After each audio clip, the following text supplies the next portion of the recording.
everyone. Happy Life Results Book Group. With the author, Stacey McPherson. Nice to see you guys. Great to see you. We're in a section, Hero Concept number 9, I'm up. And it starts out, Hero as you continue integrating. So this is number 9, guys. Concept number 9, the final the concept. Final one, and we divided it into 3 sections because it has a lot of things I wanted to talk about. So, Hero, as you continue integrating and internalizing the concepts, at some time in the future, if you haven't already, you will hit a shifting point where your subconscious and conscious self are in full agreement that using up power is the best long-term strategy for every situation, 24/7, all year long, forever. When this happens, as good as you thought things were already, there will be an exponential universal shift.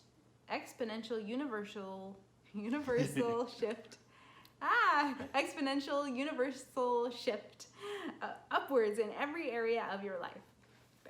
Bandwidth. One of the immediate effects will be that whatever parts of your brain that were previously busy trying to figure out how to manipulate circumstances to become more happy will suddenly be freed up. You may not realize just how much time and mental energy is running that program, but it's a lot. You'll be able to focus on whatever else you'd like to because your happiness will be constantly up.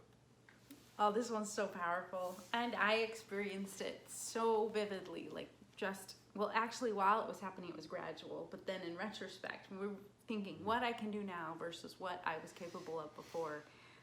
There are a lot of thought processes tied up in the belief that things can make you happy or unhappy, and you have to be navigating this stuff. It's so much. I felt like more than half of my thoughts all day long were about how something was going to affect me. And not just the things in this moment, but the things in the future and then even the past. This thing makes me feel this way. So then I have to navigate and prevent and worry and stress and manipulate my environment all of the time because I'm so worried that it can make me feel bad. And then I want it to make me feel good, so I have to do all the stuff, the maintenance to make me feel good. And the things that I think make me feel good don't necessarily make me feel good.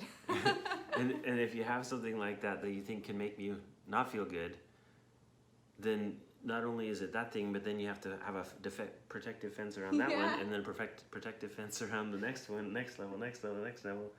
It's true. And you don't, it's all done kind of in this background subconsciously, so you don't realize how much of your processing power is being used to navigate those.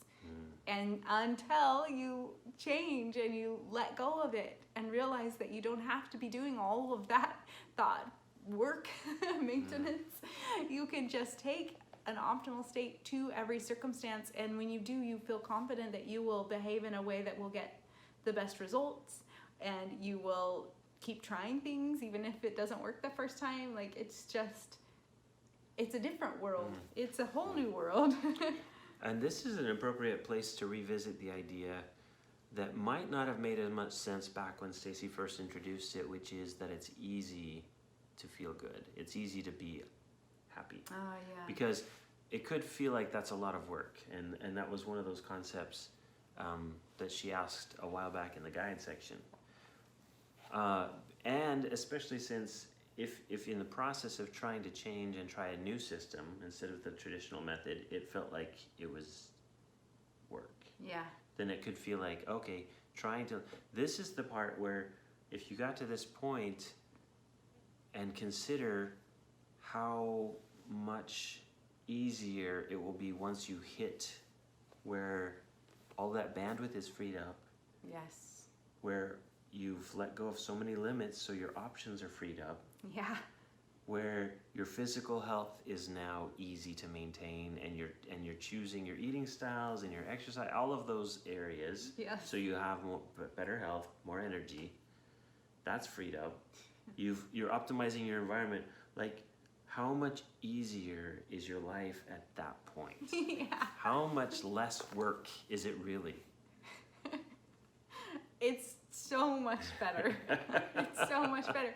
One thing you pointed out to me just the other day or this morning, that we live every day in our bodies. Like we are in our bodies, we are living every day, all the minutes, we're there, we're and so what you're actually doing, once you shift into up, it's more, along the process, you realize that doing the thing that I used to do that I thought was hard now is easy. And also it's just, I don't know how to put this into words. Like I'll just share an experience. I used to feel like waiting for things, you had to feel like you were waiting, which kind of meant you didn't feel as great. Like it just meant that you were going to feel better once you got there. And so I spent a lot of time traveling, and I would think all of that time in airports and waiting for buses and waiting for taxis and all of that was just waiting, and it didn't feel like I could be as happy waiting as I could be when I've arrived. And so I realized that waiting doesn't need to feel different than any other time. I'm still me, I'm still in this body, I still have my brain, I can still enjoy myself. And it was like this, whoa, I can enjoy myself while I'm waiting as much as when I'm in at my destination. Okay. So that's my way of kind of explaining it. Cool. If you didn't understand that, ask a question in the comments. Yes. if you have an understanding that can help us, give us a suggestion in the comments. Yes, we'd love to hear. Yeah. Okay, we'll see you guys later. See you guys tomorrow. Bye.